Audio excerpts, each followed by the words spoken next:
అందరికీ నమస్కారం. ఈరోజు కేసీఆర్ మాట్లాడిన కొన్ని మాటలు గమనిస్తే, ముందైతే కేసీఆర్ తన పార్టీ ఏంటి భారత్కి నేత అన్నట్టుగా ఏదో అప్పుడు కలలగని టీఆర్ఎస్ని బీఆర్ఎస్గా మార్చి ఏపీ అధ్యక్షుడు, మహారాష్ట్ర అధ్యక్షుడు, ఒడిశా అధ్యక్షుడు ఏదో పెట్టుకుంటా పోయాడు కదా. అటువంటి బీఆర్ఎస్ని ఈరోజు టీఆర్ఎస్ అని చెప్పేసి అన్నాడు. అంటే అయిపోయింది, మరలా చెప్తాను కదా, బీఆర్ఎస్ పని అయిపోయింది. టీఆర్ఎస్గా మార్చిన బతికే అవకాశం ఉండొచ్చు. లేదన్నప్పుడు అటు చంద్రబాబు నాయుడు ఇటు రేవంత్ దెబ్బకి కనుమరుగు కాకుండా కనుమరుగు అవటం ఖాయం. ఎందుకంటే లోక్సభలో ఒకరు కూడా లేరు, అసెంబ్లీలో ఉన్నోళ్ళు వచ్చే ఎన్నికలలో ఉండొచ్చు ఉండకపోవచ్చు. ఎందుకంటే ఆ రేంజ్లో ఇక్కడ రేవంత్ రెడ్డి పెర్ఫార్మెన్స్ ఉండనే ఉంది.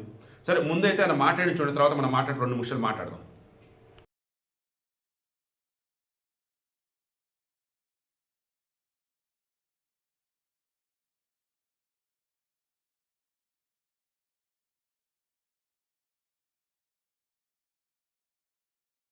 ఈరోజు ప్రధానంగా పార్టీ రాష్ట్ర కార్యవర్గం,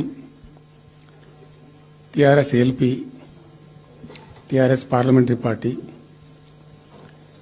మిగతా విస్తృతంగా వచ్చినటువంటి నాయకులందరితో కలిపి సమావేశం పెట్టుకున్నాం. బిజినెస్ మీట్ పెడతాం, ఎంఓయూలు చేసుకుంటాం. ఏ ప్రభుత్వం చేయాల్సిందే.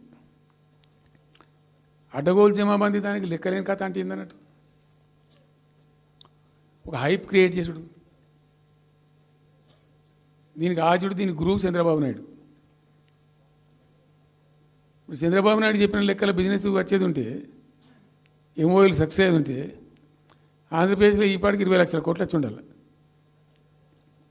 ఆయన ఫస్ట్ టైం అలా సీఎం ఉన్నప్పుడు ఆ ఊళ్ళో పెట్టే కదా, వైజాగ్లో,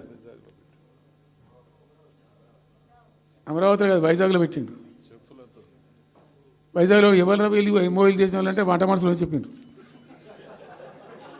ఆ స్టార్ హోటల్లో ఉండే బయట వంట మనుషులు, వాడు ఎవడ సప్లై చేసేటోళ్ళు, వాడు వచ్చి కూర్చోపోయి సంతకం పెట్టే పెట్టిండు వాడు పాపం.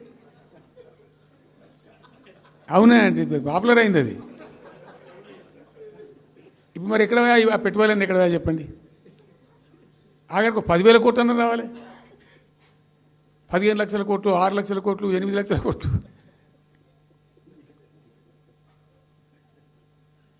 అయితే అప్పుడు తమాషా జరిగింది.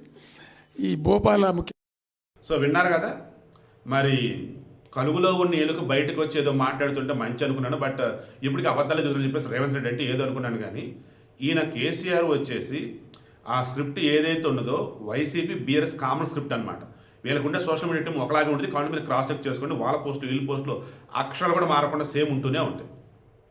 ఇప్పుడు ఏమంటాడు, జగన్మోహన్ రెడ్డి వచ్చేసేమో బ్రహ్మాండంగా పరిమించాడు అని చెప్పేసి ఇండైరెక్ట్గా అంటూ, చంద్రబాబు నాయుడు వచ్చేసి అన్నీ కూడా గ్రాఫిక్స్ లెక్కలు అంటూ, పెట్టుబడులు అన్నప్పుడు స్టార్ హోటల్లో పనిచేసే వాళ్ళ చేత సంతకాలు చేపించేసి వంట మనుషుల చేత అవే పెద్ద పెద్ద ఇండస్ట్రీస్లో పెట్టాడు, బిల్డప్ ఇస్తాడు.